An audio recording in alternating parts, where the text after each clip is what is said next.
Hello, you multi-mass of musical mandarins, and thank you to James Buckle for that malt mention. Welcome to the Bothy, somewhere in the Irish Sea. Welcome to review 996. I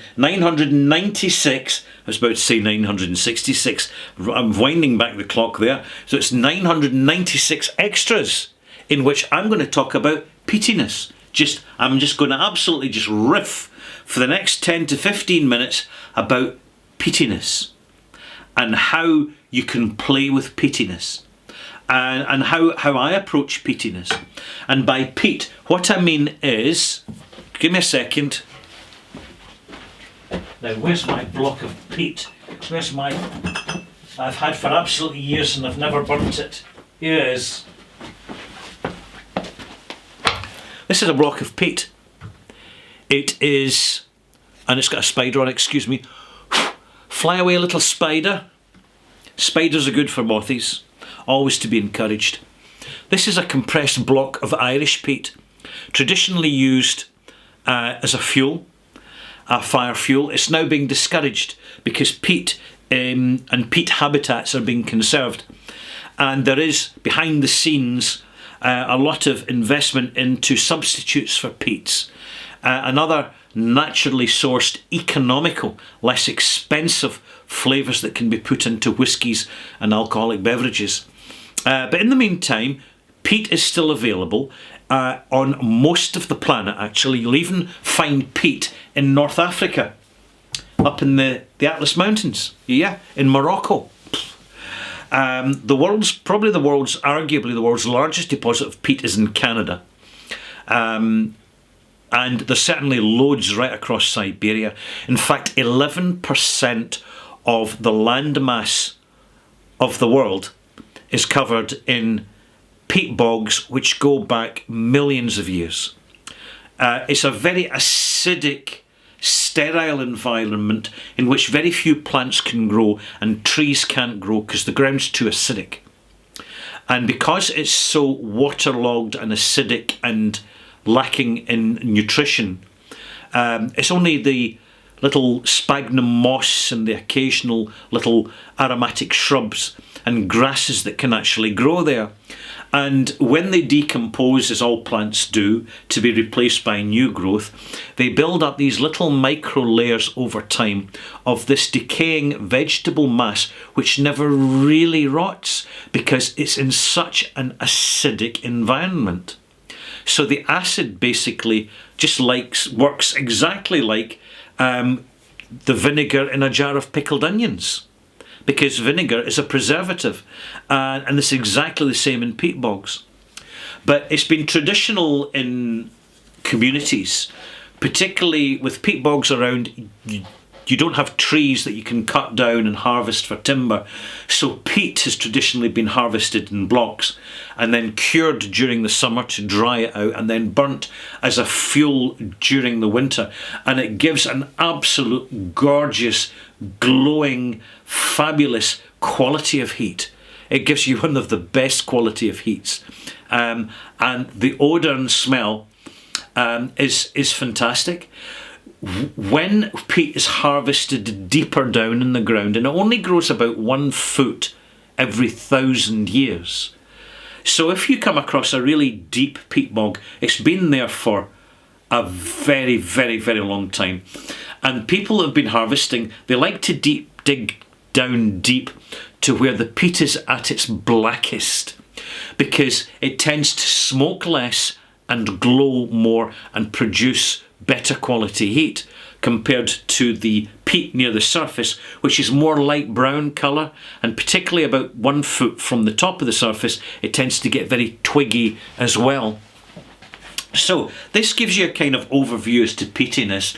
And the one alcoholic beverage in the world where peat has been a staple feature has been in West Coast Scotch whiskies, primarily from the Isle of Islay, for one simple fundamental reason. Islay doesn't have coal.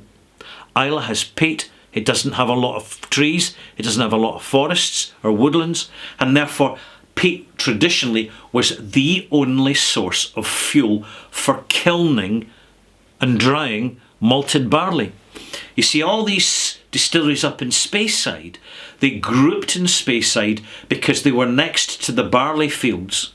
So it cut down the cost of transportation of barley from the fields to the distilleries, because the east coast of Scotland is the richest for arable land. And then, of course, they built the railways. And when they built the railways up from Glasgow and Edinburgh into Speyside, the engines would be carrying coal. And if they didn't need all the coal they were carrying, they would just sell some to distilleries who would mix the coal with their peat and burn, or with just burn the coal as was, to kiln their barley to create unpeated whisky. Traditionally, small distilleries, they'd use anything they could burn, and they'd just accept the results they got, which is why traditionally Highland single malt whisky was so highly prized and valued, because it was not industrially made, it was handmade, it was artisan, it was full of flavour, and it was a matter of honour by the producers and basically feeding their families that they produced and were seen to be producing and selling good stuff. During the Victorian times, early Victorian times, late Georgian times, when alcohol became much more widely available as a mass-produced industrial commodity, it was corrupted and adulterated with sulfuric acid and other fusiles and fuels and things, and people would go blind from it. It would be full of methanol. Alcohol in the really old days was really hit and miss, and generally the quality was awful. But when people tasted the peatiness in whisky, because it's so distinct, they'd say, do you know what, see that flavour? You only get that flavour from Scotch whisky. You only get that flavour, which is why peat, a little bit of peatiness, has always been a prominent feature in many successful blended Scotches, including Famous Grouse, for example. And there you go. So I have 4 examples of peated whiskies in front of me. I have the Laphroaig, which is the one that you probably recognise. Green bottle, distinctive label, white stopper, white presentation, stands out very cleanly. This is probably your first experience of a heavily peated whisky, along with Ardbeg and Lagavulin. But Laphroaig is the one that really delivers the big smack. It's the big bruiser of the peated whiskies. But I also have other peated whiskies here. And Laphroaig's from Islay. The other one from Islay, I've just reviewed it, Kilchoman, and it is a really good quality. It's showcasing so well the diversity within a peat profile, depending on which distillery is producing it. So if you like peated whisky at all, you really want a bottle of either Loch Gorm or Macher Bay or Sanig. My personal favourite's the Sanig. I can't see past it. Delightful. Top 5-star Kilchoman single malt. And then we've got outliers. We've got the peated whiskies that don't actually come from Islay. Here's an example. Ballachan, which is an unusual one. You don't see much of it. It's from a very small distillery, and it's a very small output from a small distillery. It's from Edradour Distillery. So if you happen to be going through Pitlochry and the distillery's open, you really want to look out for a bottle of Ballachan. Very eccentric, very coal tar, very industrial. It's not vegetal. This is more the industrial side of chimney soot and traction engine or steam engine smokiness, that kind of licorice smokiness. And we have one of the most recent ones, which at the moment for me is top of the game. It's top of the peaties, and it's Kilkerran heavily peated. This is batch number 8. It's cask strength, natural colour, unchill filtered, which means all that heavy peatiness is delivered without being compromised by being a lower strength, 46% or below. And by about 40%, it would be a shadow of what it is. And also, it's not chill filtered. This is the only one that's chill filtered. Otherwise, frankly, it would have more flavour.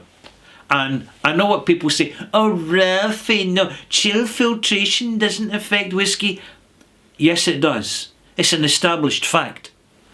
Anybody trying to pump that propaganda now is seriously misinforming and is ill-informed. It's as simple as that. They are seriously ill-informed by saying that chill filtration does not affect the flavour of the whiskey. It absolutely does, which is why it's important when we have our introduction with a standard, available, accessible, economical bottle of heavily peated whiskey. We don't just stick around there. We get more ambitious, we move on, we graduate, and we start to discover the other options available where we are, or alternatively buying them online. So, something else I want to bring to your attention as part of this video, which is absolute banger, and it's the fact that you can go onto eBay and you can buy peat smoke essence. Huh? And you're saying, oh Ralphie, no, surely not, you're not going to contaminate a fine whiskey with a couple of drops of peat TCP essence. Well, yes I am. And let me tell you, now that I've put a few drops into this peated whiskey, it smells terrible. It smells flat. It smells like it's in shock. And it smells like I really don't want to drink it. And that's fine. I'll tell you why. Because I'm putting a lid on it. And I'm going to leave that 48 hours. I'm going to leave it 2 days on the shelf. And then I'll come back to it. And it will be different.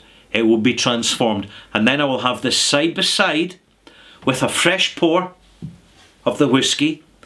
And I will immediately see what a peated whiskey tastes like when the peatiness is amplified by a concentrate. Okay? And I mention this for a reason, by the way. I'm not going to tell you what the reason is, but I'll tell you the reason sometime in a future video. Watch this space. I'm Ralphie. Thank you for watching. You're wonderful. I appreciate your visit. Click like, leave a message, subscribe if you haven't. Press in my ads, help me get a wee bit of income. And if you're really keen, I do have a Patreon channel, by the way. And with the Patreon channel, I have my monthly live streams with question and answers, and also additional weekly videos specifically for subscribers. There you go. Now you know.